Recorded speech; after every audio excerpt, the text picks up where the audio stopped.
and welcome to Anime Audio Commentary. Today I'm going to be commenting over episode 17 of Kill la Kill. If you would like to watch along, start watching now. So last we left off, Ryuga was going to declare a cultural festival of sorts at Honnouji Academy, and essentially that was significant in that it was sort of a declaration of victory for the Kiryuin conglomerate. So now Satsuki's gone back to Honnouji Academy ahead of her mom and is preparing to do something. It's not clear what. So meanwhile, Ryuko has learned the truth about everything. About Senketsu, about life fibers and everything. And she's none too happy about much of it.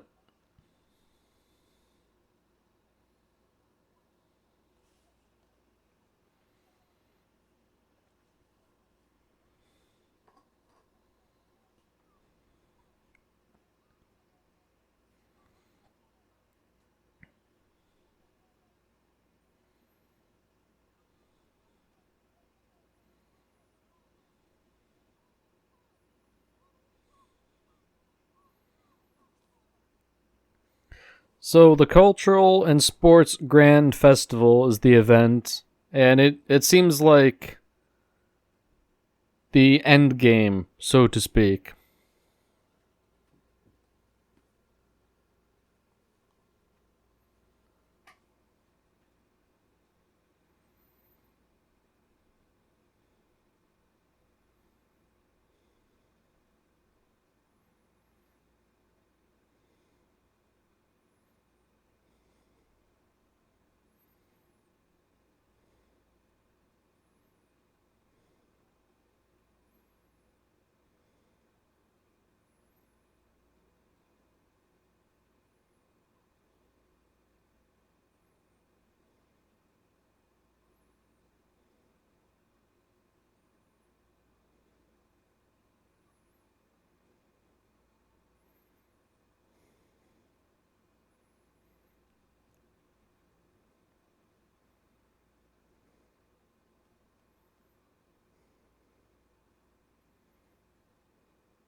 So while Satsuki's preparing for the Culture and Sports Grand Festival, Sumugu and Ryuko are on the verge of coming to blows.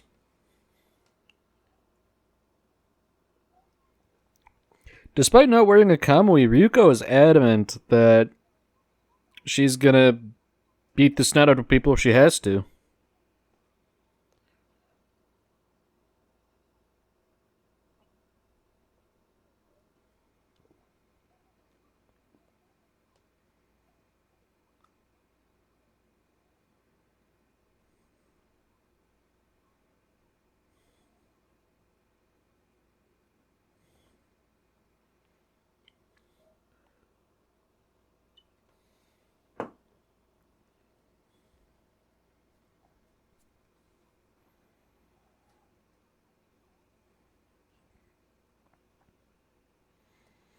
So it seems like the crisis was averted only due to the nonsensical outburst of Mako and the rationalizing of Senketsu.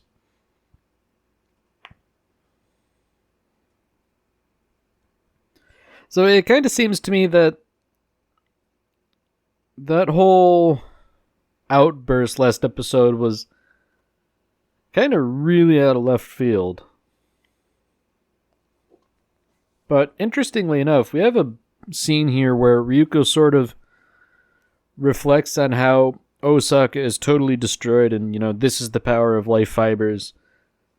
We took a part in this destruction even though we were opposing Honnouji Academy's forces.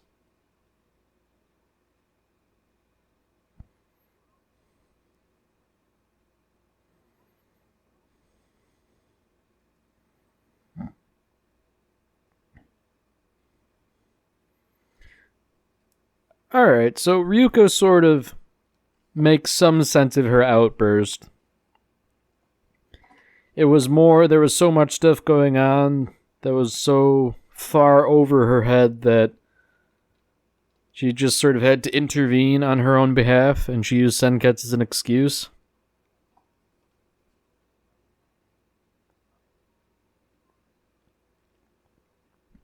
And interestingly now, Mikisugi's sort of spilling the beans on why Sumugu hates life fibers so deeply.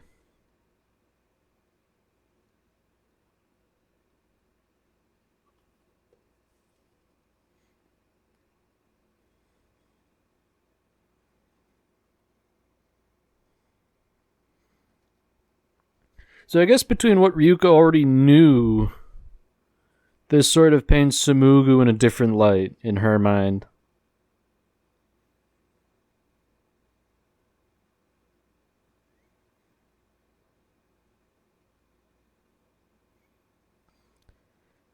Alright, so now Mikisugi drops another bombshell pretty nonchalantly. The reason why Senketsu is so compatible with Ryuko is because Senketsu was partially derived from Ryuko to begin with.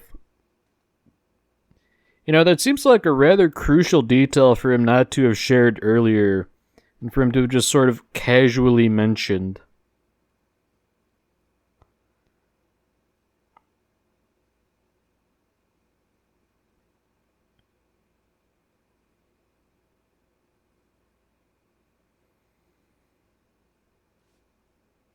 So now Satsuki's sort of reflecting on her father and the first time she saw Junketsu and all that.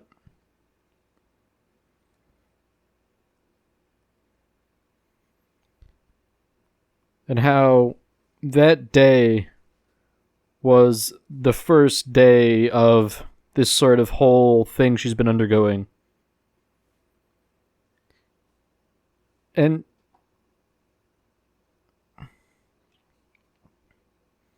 well, this is something that cuts me a bit.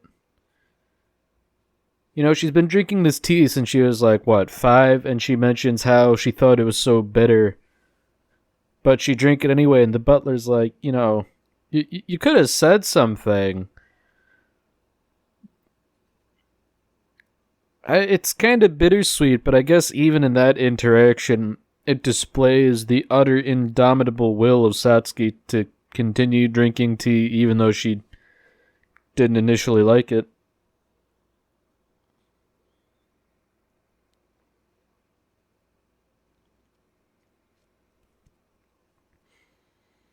Alright, so I think this is where the excrement, so to speak, is finally starting to hit the fan. All of the students of Honnouji Academy are given ceremonial dress uniforms. Given what we know about life fibers being sewn into uniforms, or not uniforms, clothes rather, while also remaining dormant, it seems to me that this is a prelude to checkmate.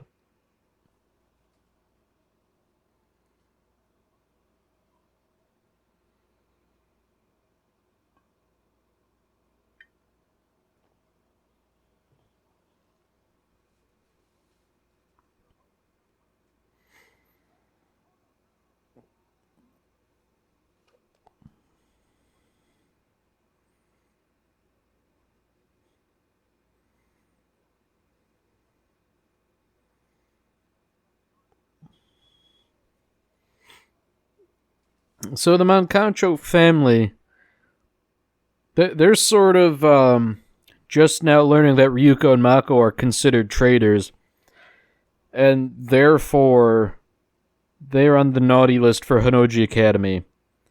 But notably, they're allowed to attend the festival for now.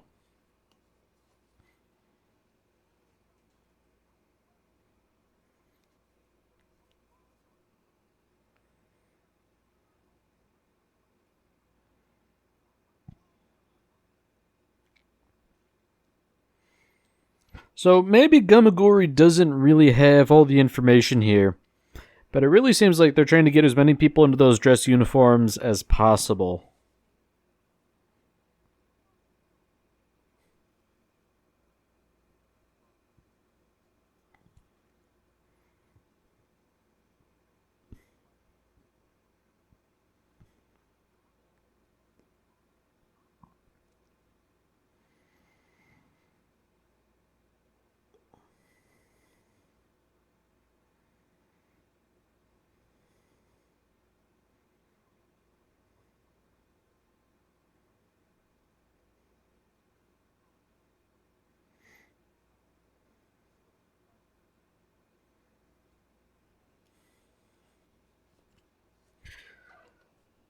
So Makisugi seems to know that this culture and sports grand festival is sort of the final test for the Kiryuin conglomerate. If they can pull this off, then things will very quickly become very bad for Nudist Beach and its prospects.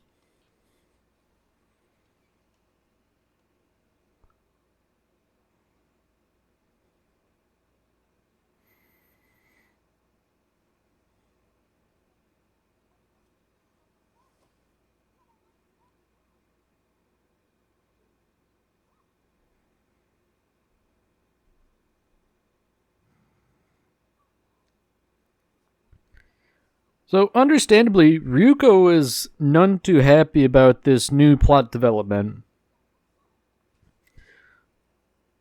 So, really, the only thing she can do at this point is storm the gates.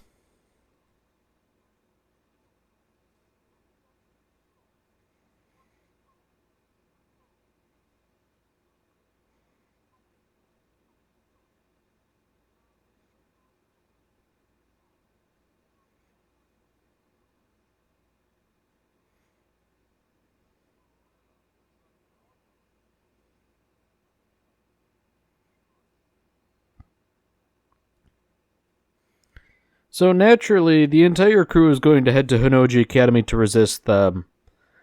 But at this point, they're really a much smaller strike force than they were before, and they have to operate subtly, I guess, for the most part.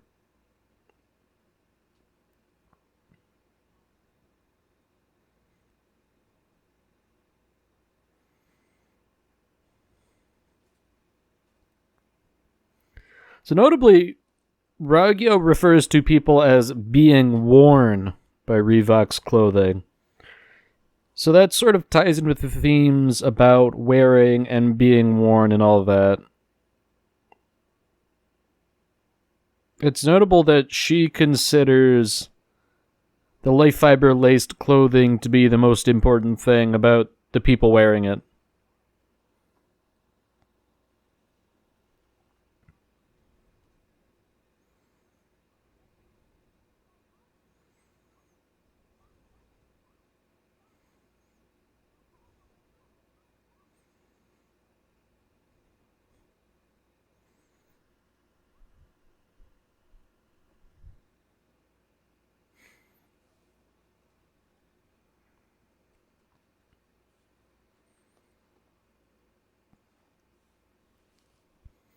So as Ragyo is sort of talking with Nui here, Nui makes it clear that she finds Ryuko much more interesting than Satsuki. And if she had her way, she'd tussle with Ryuko again.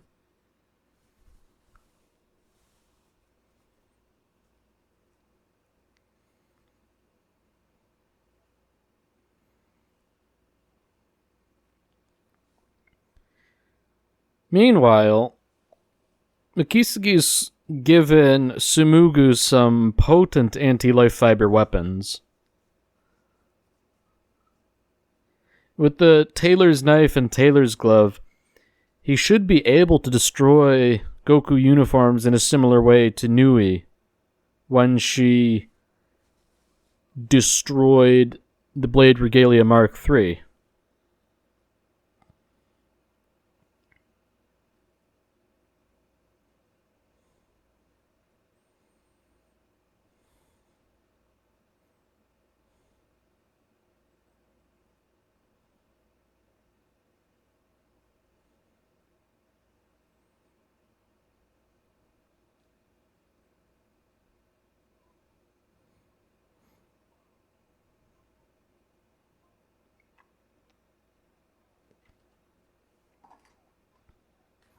Back at Hinoji Academy, everybody's preparing for the festival, and the council chairs, they seem to be under the impression that everything is business as usual. Or if they know something's up, they're not letting on that that's the case.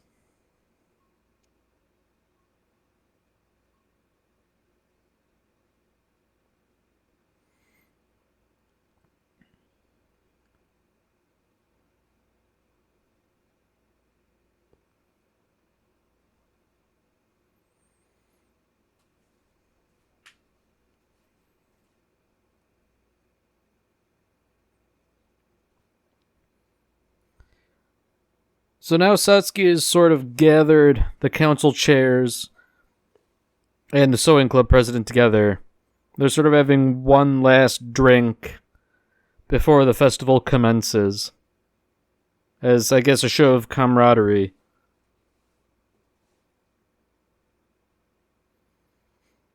So I guess at this point, it's pretty clear that Satsuki is going to oppose Ragyo, and the council chairs, if they're not necessarily privy to that, they're squarely in Satsuki's corner.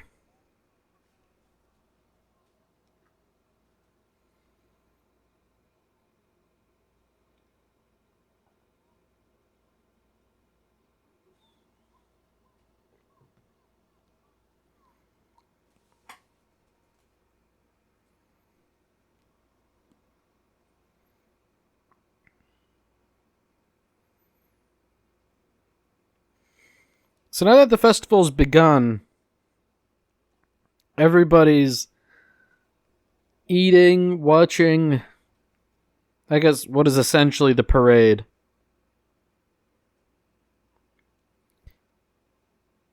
So now there's been a slight plot complication.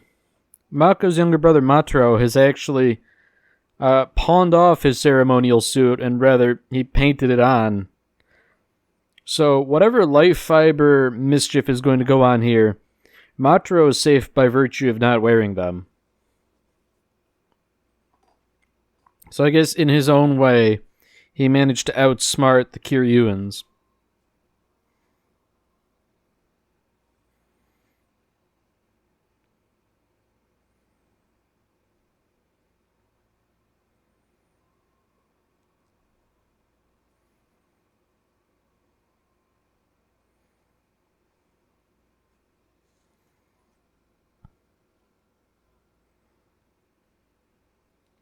So Ragyo makes her grand entrance.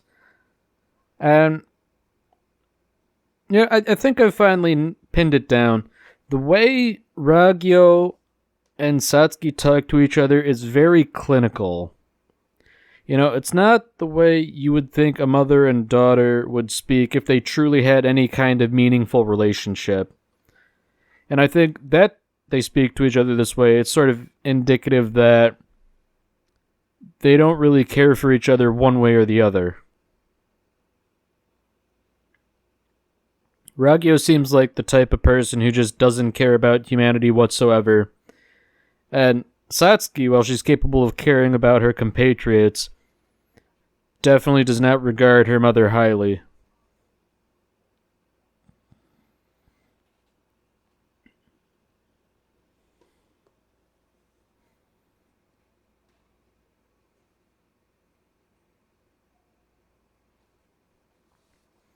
So, it's finally hit the fan.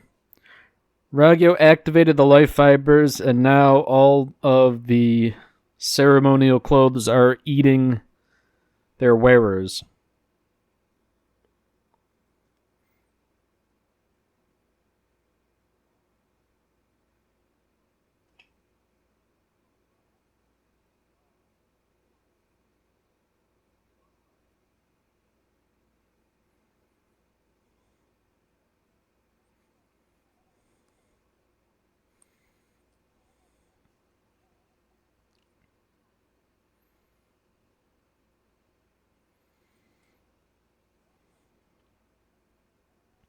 So Sumugu, Mikisagi, and Ryuko are trying to crash the stadium here. Mako's staying behind by virtue of her being a pure liability. But as they vault over the walls, everything is eerily silent as all the attendees are wrapped up in life fiber cocoons.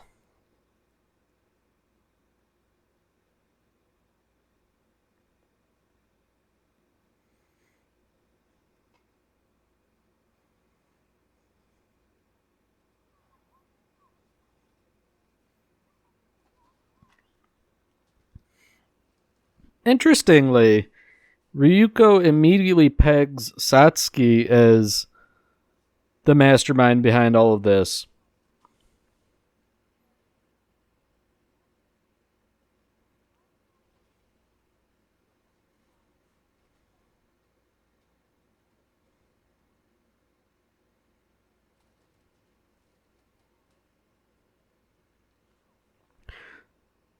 So Ragyo and Ryuko are sort of trading jabs verbally.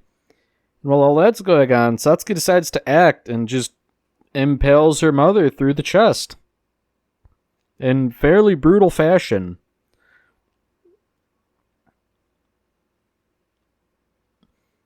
You know, that's generally considerably more brutal than you get in anime these days.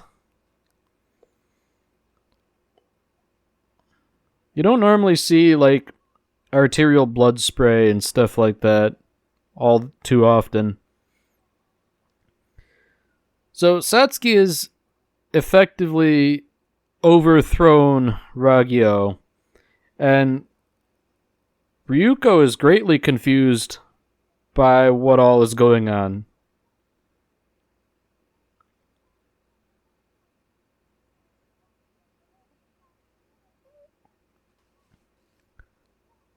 So once again, Satsuki makes it clear that only she really knows what's going on. Hinoji Academy was not for life fibers, but rather made to fight against life fibers. And she had been plotting to double-cross Ragyo the entire time. Man, plans within plans within plans. It never ends.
Alright, well that's it for this episode.